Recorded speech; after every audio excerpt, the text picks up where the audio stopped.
Bonjour tout le monde, j'espère que vous allez bien les gars, on se retrouve pour une nouvelle petite vidéo. Cette fois-ci, je vais faire une petite analyse du marché sur les cryptos et ce que j'en pense, Bitcoin, Total, 3 et l'ensemble du marché globalement parce que c'est très intéressant ce qui s'est passé. On a eu des belles baisses, des très grosses baisses, on a eu encore des liquidations énormes. Donc on va directement partir sur ce sujet. Donc là on va pas parler d'autre chose, hein. Là c'est vraiment centré sur analyse du marché. Je vais essayer de faire ça quotidiennement parce que je vais réadapter ma façon de faire tout simplement. Mais quotidiennement une petite analyse du marché de ce que j'en pense. Idéalement, je vais vous faire tous les matins, ça dépend quand je me réveille et ce que je vois sur le marché. Mais voilà, on commence directement sur le graphique du Bitcoin. Donc je vais d'abord revenir ici sur mes trades. Alors, mes trades se sont plus ou moins bien passés, j'ai pris un SL, regardez. Donc ici, ce que nous voyons, c'est que j'avais pris un short, j'ai TP mon short s'est TP en deux fois, parce que j'en ai pris deux, le premier short ici et le deuxième ici, donc mes deux shorts sont TP super bien. Là, j'avais pris un long. Ouais, on était ici. Ici, j'avais pris un long qui s'est TP chirurgicalement parlant. On a rebondi ici. J'ai mis au début mon TP ici. Là, j'ai mis 50% de mon TP. Donc, j'avais pas mis 100%. J'ai mis 50%. Et c'est la BE. Donc, j'ai pris 50. J'ai pris 1.5 R. Donc, c'était bien. C'était bien. Pourquoi j'ai mis ici? Parce qu'on était dans une hauteur de ce mouvement. Si on remontait ici, soit on tenait cette zone, soit on descendait plus bas. Et en fait, on a clairement descendu plus bas. On s'est appuyé sur cette zone pour bien descendre. On avait notre FVG. Je pense qu'on peut trouver d'autres confluences, hein. La FVG, zone ETE. Et je suis sûr qu'il y avait un petit OB ou quelque chose comme ça. C'était sûrement en 5 minutes. C'est pas grave. Ici, je pensais qu'on allait repartir à partir de là, qu'on pouvait reprendre. Donc j'avais long, c'était une de mes zones de long par rapport à d'anciens plus bas en prenant ici. Donc ça, je l'avais tenté. J'avais mis 0.5 R de risque là-dessus. Je me suis fait SL directement. Donc dommage. Je pensais que le cours allait tenir. Mais bon, là, c'était hyper risqué ce que j'ai fait parce que j'ai essayé de rattraper un couteau qui tombe. Vaut mieux pas faire ça. J'ai tenté. C'est pas passé, donc c'est comme ça. Ensuite, on est ici. Je m'attendais à ce qu'on remonte plus haut pour prendre un short, mais comme vous voyez là, on a un strong low. Donc ici, on a une belle pression vendeuse qui se joue ici. Je m'attendais au moins un petit swap de tous ces lots. Donc vu qu'on les a pas, ça va être encore plus intéressant, on va dire, pour le futur quand on va remonter, parce qu'on pourra tout choper d'un coup. Donc là, je suis en 15 minutes plus ou moins sur mes trades que j'ai pris, ce que je pensais du marché. Donc là, on est bien descendu. Pour moi, on va continuer la baisse, mais il y a deux, trois points à faire attention. Donc là, je vais directement venir sur mon graphique que j'avais travaillé pour vous présenter. Enfin, je l'ai préparé pour la vidéo. Pour moi, ce qu'il faut qu'on fasse attention, c'est ce lot. Il faut qu'on tienne les 95 100. Pourquoi? Parce que en tenant ce lot-là, c'est-à-dire qu'on va range probablement. Ce que j'imagine et ce que je pense que c'est le plus probable, c'est qu'on aura un petit range ici pendant quelques temps, comme on a eu déjà dans le passé vers les 20K, les 16K, etc., quand on a eu notre période de range. Donc pour moi, ce serait le plus probable. Si on l'a pas, si on swap ma ligne en pointillé que j'ai, on a ces trois zones à aller chercher. Il y a deux confluences. D'abord, la première, c'est que cette ligne avec cette FVG daily correspond au 93, 83 pardon, et en plus, ça correspond 0,6 de Fibonacci. Ça, c'est les 0,6 de Fibonacci de tout ce mouvement aussi depuis l'élection de Trump. On a bien vu que Trump a fait beaucoup de bien. Solana, il a bien pump là, il a bien retracé tout. On va en revenir juste après. Première zone, on peut s'appuyer là-dessus et repartir. Mais il faut faire très attention parce que je pense que la meilleure zone sera celle-ci. Beaucoup de gens verront cette zone en priorité, donc ils vont jouer celle-ci. Et là, elle est plus intéressante. Parce qu'on a une FVG en daily, on peut swap ce lot-là. Pour moi, celle-ci sera la plus probable. Mais je vais essayer de jouer avec les deux. Par exemple, celle-ci, je vais la prendre en long. J'aurai probablement un long là-dessus. Les 0,6 de Fibonacci tombent pile dans la moitié de ma FVG, donc c'est super clean. Je prendrai sûrement un long comme ça, mais je vais TP très close. Je vais pas être gourmand du tout là-dessus, parce qu'il faut faire très attention sur ce marché. Ce qu'on voit, c'est qu'on a été en range depuis 104 jours actuellement. On a fait un bon gros range dans ce bloc, plus ou moins 100 jours de range. On avait une belle zone de range ici qui avait duré 20 jours. Un bon petit mois, on était en range là-dedans. On a fait une belle déviation. Pour moi, là, on peut être dans deux options. Soit on est en train de faire un fake breakout, comme ici, vous voyez, là, on a fait un fake breakout vers la hausse deux fois. On fait un fake breakout, sauf qu'on a une très grosse pression vendeuse en court terme. Là, il nous a fallu plus de temps que là, il nous a fallu. Vous voyez ce que je veux dire? Donc là, c'est ce qui m'indique une autre chose, une manipulation. On est peut-être dans un PO3, donc accumulation, déviation et extension. Là, on serait dans notre phase de manipulation. Donc, ce qu'on pourrait faire, on pourrait quand même descendre un peu plus bas. Parce que là, on a déjà tout liquidé, hein. Ça liquidé, ça c'est liquidé. Tous les plus bas ici étaient liquidés, d'accord? Donc, vraiment, on a découragé beaucoup de gens sont sortis des cryptos. On était beaucoup découragés avec les grosses pertes qu'on a eues ces derniers jours. On a eu des moins 20% sur l'Ethereum, c'était très beau à voir. Donc, moi, c'était une des premières choses que je voyais. Je voyais bien on ramasse tout ça. Maintenant, soit on range ici pendant quelques temps, soit on va encore swap légèrement plus bas, peut-être file toute la FVG et voir toucher celle-ci, mais j'espère pas. Ok, ça c'est dans le pire scénario, le pire scénario à court terme. Le scénario le plus catastrophique, c'est qu'on aille chercher les 73, mais je pense que c'est trop beau pour être vrai parce que si on est là, il y a trop de gens qui vont recharger en fait, tout simplement. Donc on n'ira pas toucher celui-là. Celui-là, il est trop beau, à mon sens. Donc je le verrais bien peut-être descendre un peu plus bas, remonter, range un peu, faire une petite mèche là-dedans, dans cette FVG, et on peut repartir. Mais là, on est dans un truc encore plus intéressant, avec ce qu'on voit là. Ma ligne en pointillé nous montre une autre zone de range. Donc là, ça, si on le tient, on est en train de range là-dedans. On est en train de range avec ce plus haut. Donc ça, c'est ma ligne qui est plus haut. Je vais vous le tracer comme ça, vous le voyez clairement. Hop là. Donc là, on est en train de range entre ces deux points maintenant. Donc en théorie, on est dans du trading de range simple. Et simple comme bonjour, on est en bas de range, on long. Faut pas être greedy les gars, hein. Ok, donc là c'est plus du 4h, 12h. Hein. On met notre SL ici plus ou moins. Et on long le haut du range, sans être trop greedy. Donc voilà. Ce serait un des trades qu'on pourrait prendre pour faire pour jouer en high time frame. En low time frame c'est très différent. Donc voilà ce que je vois en item frame sur le Bitcoin.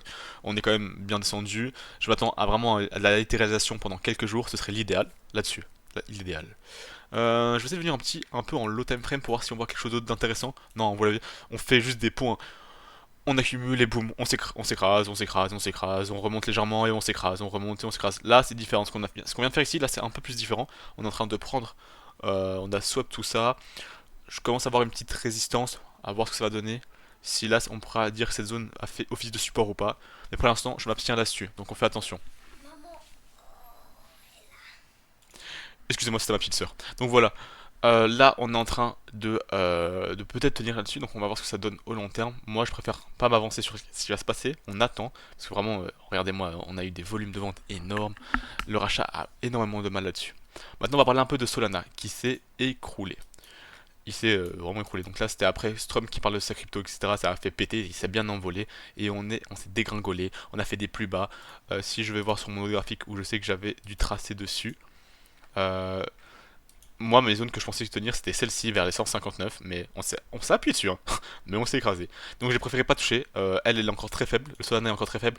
Surtout avec les hackers, je sais, qui ont vendu sur Pumpfun, etc. Ils ont fait des mêmes coins. Bah, ça affaiblit le prix littéralement, hein. Ça détruit le Solana. On va bientôt faire un plus bas du 5 août. Hein. On n'est pas loin, hein. C'est les 100 dollars, on est vraiment pas loin. En spot, tout est hyper bien pour recharger, les gars. Faire du rechargement, c'est hyper bien. Le marché, il est bizarre. Il n'est pas idéal pour faire du trading. La all season, elle est aussi étrange, mais ça veut pas dire que le marché n'est pas optimal. Vous cassez pas la tête avec du trading, ceux qui veulent pas. Juste faites du spot, les gars. Achetez en spot et en DCA là. Plus on baisse, plus vous rachetez, plus vous rachetez, plus vous rachetez.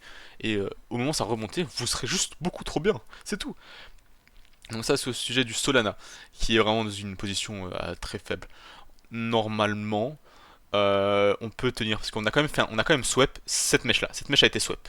Très légèrement, mais elle a été swap. On sera appuyé dans tout ce bloc, donc ça c'est un très gros bloc de résistance. On s'est appuyé là-dessus. L'idéal c'est qu'on aille un peu plus bas, mais si on latéral ici, on tient bien pendant quelques jours, ça peut le faire. Ça m'étonnerait pas en tout cas. Donc je vais voir si je vois une chose ou quoi, j'en parlerai directement. En tout cas, aujourd'hui, mon plan de trade, j'ai pris juste un trade. C'est celui-là, mais je pense que je me suis fait clairement front run, donc je vais l'enlever. C'était le trade que j'attendais, je l'attendais vers 10h. C'est plus vers 10h que je l'avais mis, attendez, vers 10h, je pensais qu'on allait remonter jusqu'ici, mais pas du tout. Donc c'est pas grave, ça peut arriver. Ethereum, je l'ai pris en trade, je l'ai trade celui-là, regardez, pour l'instant je suis dans le rouge, mais pour moi il est encore bien. Ethereum c'est celui qui tient le mieux à mon sens et qui est super bien. Juste pour vous parler, j'avais aussi lancé un trade sur ARB. Donc là j'avais TP 50% sur ma ligne blanche avec essai de la BE. Parfait, je me suis fait essai de la BE mais en gain. Ensuite on est venu ici, on s'est appuyé là-dessus et là on est super bien parti. J'ai pris la moitié de cette zone, donc rien à redire sur ARB, je suis Gucci. Pour l'instant ça tient bien, à voir si là on est juste en train de faire un pont pour mieux redescendre ou pas. Évidemment si les autres cryptos s'effondrent, ARB va pas tenir, donc c'est pour ça que je me suis un peu exposé un peu plus, j'y croyais. On peut être sur un possible bottom sur le Bitcoin. On peut être, donc, mais à voir. Et là il nous faut encore plus de construction du cours, on n'a pas assez de données pour le dire. Ethereum, pourquoi j'ai fait ça? Bah je m'attendais, je voulais juste prendre cette mèche. Ici, cette OB, la moitié plus ou moins avec la mèche. Je me suis dit que ça pouvait tenir, donc j'avais mis un ordre limite là-dessus. On me l'a pris, certes, je suis en rouge pour l'instant, donc à voir. Le cours réagit plus ou moins bien, il est venu s'appuyer dessus, il est juste parti un peu plus bas, donc on va voir ce que ça donne au long terme. Mais pour moi, le Ethereum est vraiment strong, les gars. Vraiment, Ethereum est super strong. Avec toutes les news qu'il y a eu, le hack, Bybit qui a bien réagi, Ethereum est strong. Le BNB, je l'avais aussi long. Un peu contre ma part de ne pas avoir long sur cette zone que j'avais trouvée. Je me suis dit que c'était la zone idéale pour la faire, que j'allais rentrer au market si on arrivait là-dedans. J'étais pas du tout sur le PC à ce moment-là, mais j'avais mis cet ordre limite ici au cas où. J'avais séparé mon ordre en deux. Ici j'avais mis 25% et là il y avait les 75 qui restaient, sauf que je l'ai pas mis, j'étais pas devant le PC. Donc c'est rien. Je suis légèrement en gain, donc à voir ce que ça donne. Le BNB peut être très strong avec la news que Bybit a été. Les gens ils ont eu un peu peur de Bybit, évidemment il a bien réagi, mais les gens ont quand même eu un peu peur. Donc ça peut donner un peu plus de force à BNB ça. Là, c'est pour les plus grosses cryptos. On va voir Ethereum contre BTC. On voit qu'Ethereum a légèrement de la force. Ça va, ça tient, il tient son range, hein. Rien de spécial. Le total 3, qu'est-ce qu'on peut voir?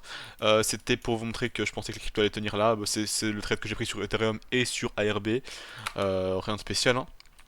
Rien de spécial, on a tout swap, c'est super bien. Maintenant, faut faire attention. Si cette zone ne tient pas et qu'on reste trop longtemps là, je pense qu'on va vraiment swap ça. Et ce serait pas l'idéal, c'est-à-dire que les alt vont aller encore plus bas. Mais bon, à voir.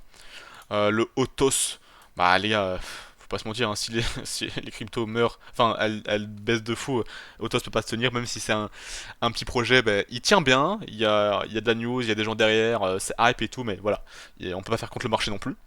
Donc pour moi il tient bien, il y a rien à dire. Le Xaero, lui, s'est effondré, rien à dire là-dessus.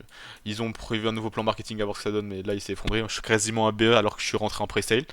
On va voir. Le reste des cryptos, pour l'instant, rien de fameux.